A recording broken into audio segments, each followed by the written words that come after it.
वनजमीन आमच्या हक्काची, आदिवासींना वनजमीन मिळालीच पाहिजे। ठाणे, पालघर, नाशिक आणि रायगड जिल्हा हा शहरी आणि ग्रामीण भागामध्ये विभागलेला आहे। या भागामध्ये आदिवासी आणि आदिम कातकरी जमात हा मोठ्या प्रमाणात आहे। आज देशाला स्वतंत्र होऊन 77 वर्ष झालेले आहेत। हे मूलभूत जे अधिकार आहेत, पाणी, रोजगार, रेशनिंगचे प्रश्न आहेत, आरोग्याचे प्रश्न आहेत, शिक्षणाचे प्रश्न आहेत, रेशनिंग कार्डाचे प्रश्न आहेत, जॉब कार्डाचे प्रश्न आहेत, आधार कार्डाचे प्रश्न आहेत। हे अनेक मूलभूत अधिकार आजपर्यंत या आमच्या आदिवासी जमातीला मिळालेले नाही। त्याचबरोबर वन हक्के दावे जे आहेत, जो अनुसूचित जमाती अन्य पारंपरिक वन हक्क अधिकार जो मिळालेला आहे 2006 मध्ये, त्याच्यात सुधारणा झाली 2008 मध्ये, त्याच्यात आणखी सुधारणा झाली 2012 मध्ये। हा कायदा होऊन आज अनेक वर्ष झालेले आहेत, तरी आमचे वन दावे हे कलेक्टर लेवलला, प्रांत लेवलला, तहसीलदार लेवलला हे प्रलंबित आहेत, ग्रामपंचायत लेवलला प्रलंबित आहेत, फॉरेस्ट लेवलला प्रलंबित आहेत। ह्या मागण्यांसाठी आज आम्ही सर्व ठिकाणी आम्ही हे जे आंदोलन चालू करण्याच्या अगोदर आमची जी तयारी होती का हे जे मूलभूत अधिकार जे आहेत हे ग्रामविकास विभागाकडे त्याची निश्चित म्हणजे त्याचे हे करावी, जबाबदारी द्यावी, त्यांच्यावर ही जबाबदारी द्यावी, तसेच नगर विभागाकडे ही जबाबदारी द्यावी आणि त्यांच्यावरती ही जबाबदारी टाकल्याचा GR निघावा, ही मागणी आमची होती।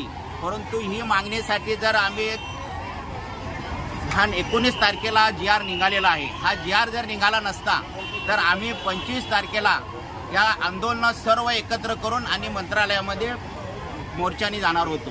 परंतु हा GR 19 तारखेला निघाला, त्याबद्दल या सरकारचे आम्ही आभार मानतो, त्यांना धन्यवाद देतो का आमचा जो आंदोलनाची तयारी बघून तुम्ही त्याला यश दिलं, त्याबद्दल त्यांचे आम्ही आभार। हे खास करून आंदोलन हे निर्णायक आंदोलन आहे वन हक्काच्या संदर्भात। आज ठाणे महानगरपालिका क्षेत्र आणि मीरा भाईंदर महानगरपालिका क्षेत्रामध्ये जे आदिवासी प्लॉटधारक आहेत, त्या आदिवासी प्लॉटधारकांचे दावे भरून आज साधारण 7 ते 8 वर्ष झाली। पण त्या दाव्यांच्या आतापर्यंत महानगरपालिकेने सहाय्यक आयुक्त असतील आणि नंतर उपविभागीय समिती असतील यांच्याकडे ते दावे यायला पाहिजे, आलेले नव्हते। पण आता जेव्हा संघटनेने आंदोलनाची भूमिका घेतल्यानंतर हे सर्व दावे महानगरपालिकेकडून उपविभागीय समितीकडे आलेले आहेत आणि ते उपविभागीय समितीकडून दावे आता DLC म्हणजे जिल्हा समितीकडे येऊन ते पात्रतेच्या भूमिकेमध्ये आलेले आहेत। आणि आमची भूमिका जे आमचे दावे पात्र होण्याचे आहेत त्या पात्र झालेल्या प्लॉटधारकांना तात्काळ सनद म्हणजे तो पट्टा द्यावा, ही भूमिका घेऊन आम्ही खास करून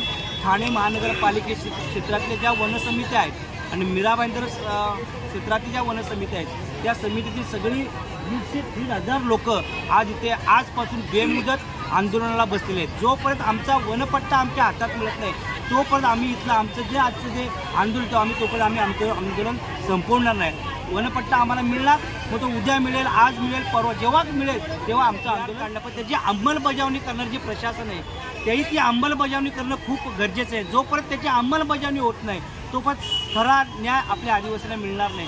शासनाची भूमिकेचं आम्ही स्वागत करतो, ते चांगल्या प्रकारे भूमिका घेतली, पण अंमलबजावणी करणारी यंत्रणेने त्या पद्धतीने काम केलं तर नक्कीच गरिबांना न्याय मिळेल।